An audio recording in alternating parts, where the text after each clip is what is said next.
The first thing we're going to study in this course is motion, how things move. It seems simple. We've been moving our whole lives and watching many things move. But there are a lot of variables we have to pay attention to. So the point of this video is going to be to try to clear some of those up. So the first motion I want to look at is kind of a strange one. I've got this old device here, which is kind of a scary device. It's a giant coil of wire. It's wrapped around an iron core. There's a little aluminum ring that fits over it. And when I throw this kind of old school mad scientist switch, something interesting happens.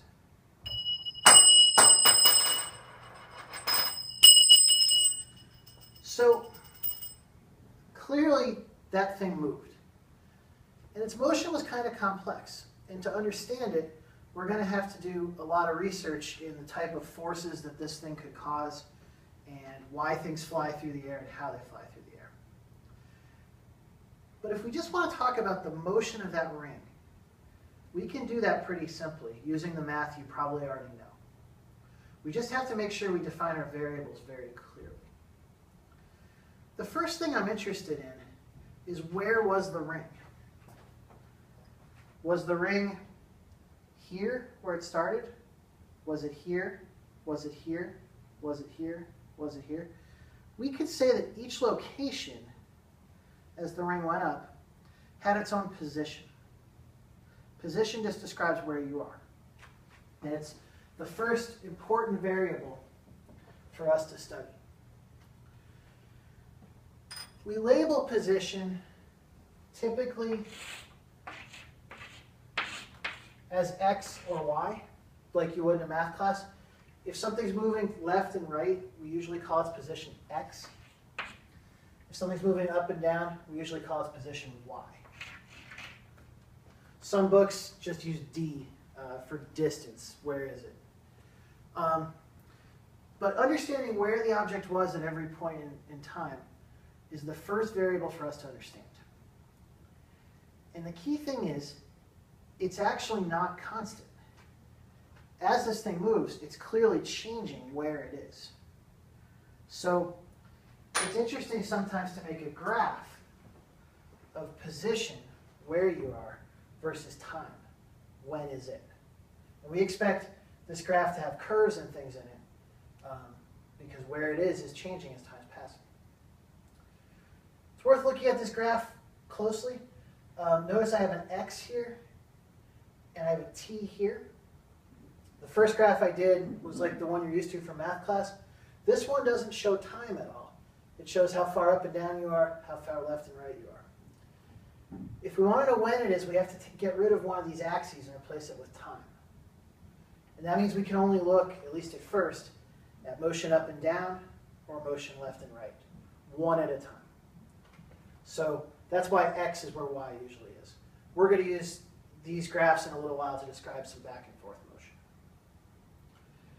So, seems simple enough. Motion depends on where you are. But there's clearly some other things that matter too. For example, how fast are you going? At the beginning, we were at rest. And then we were clearly not at rest. We were moving. How fast was our position changing? How fast is where we are changing? We call that speed or velocity. And it's clearly got a lot to do with position. If you're in position A and an hour later you're in position B, that's one speed. If you're in position A and 20 minutes later you're in position B, that's a different speed. So velocity is how fast your position changes. Now, I hope it was pretty clear that we didn't just have one velocity. That ring shot off fast, but it started with no speed. And then it got some speed, and then it went up and kind of fell back down. So it had an upward speed to turn into a downward speed. There's some changes going on there. It's speeding up and slowing down. And we call changes in velocity acceleration. It's how fast your velocity changes. So in this motion, we not only were in a place going a speed, that speed was also changing.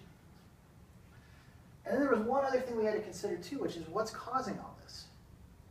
Those are forces, pushes or pulls on objects that make their motion change. And there were a couple of forces here. There was the force the device was putting on the ring, which was actually a magnetic force.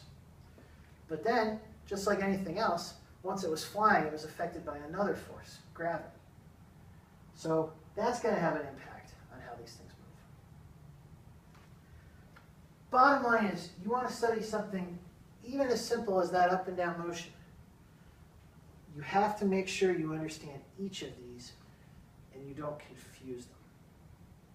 So what we're going to do over the next couple of weeks is we're going to study things that move in a simpler fashion.